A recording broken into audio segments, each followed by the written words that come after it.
Tatlo ang patay sa magkakahiwalay na insidente ng pamamaril sa Lingayen, Pangasinan.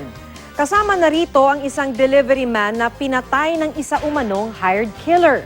Makibalita tayo kay Michael Sison ng GMA Dagupan.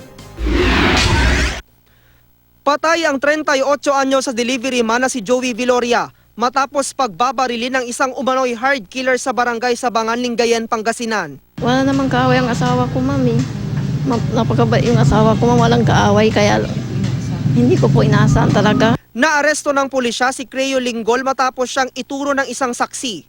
Todo tanggi ang suspect na siyang nasa likod ng pagpatay. Wala ko akong kinalaman sa nangyari na yun.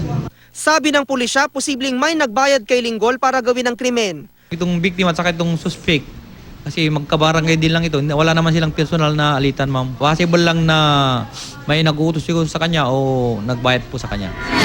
Sa Lingayen pa rin, nasawi ang guro na si Rowena Tigne matapos pagbabarilin ng hindi pa kilalang mga salarin sa barangay poblasyon. Love triangle at mga utang na hindi pa raw nababayaran ng gurong ilan sa mga motibong tinitignan ng mga otoridad. Nakatalikod, mga 3 to 5 meters lang yung agwat ng pinagbabaril na nitong suspect. Nadamay sa pamamaril ang 12 taong gulang na babaeng si Micaela Vergara at ama niyang si Mike Vergara na parehong nasugatan sa insidente. Nung nakarinig daw sila ng putok, lumabas po sila. May dalang flashlight. Presneta niya, kaya pati sila po pinagbabaril na rin po. Patuloy ang investigasyon ng Lingayen Police sa magkasunod na insidente ng pamamaril sa bayan. Sa bayan naman ng Mapandan, dead on the spot ang jeepney driver na si Mark John Bagano matapos pagbabarilin ng hindi pa kilalang salarin na sakay ng isang SUV.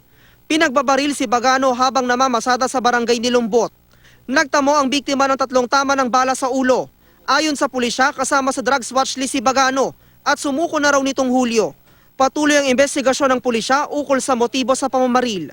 Tinitignan din namin yung ibang mga motibo, baka may nakaaway siya sa previous days o ibang mga utang, gano'n. Usually gano'n kasi pag hindi nakarimit, yun ang tinitignan natin.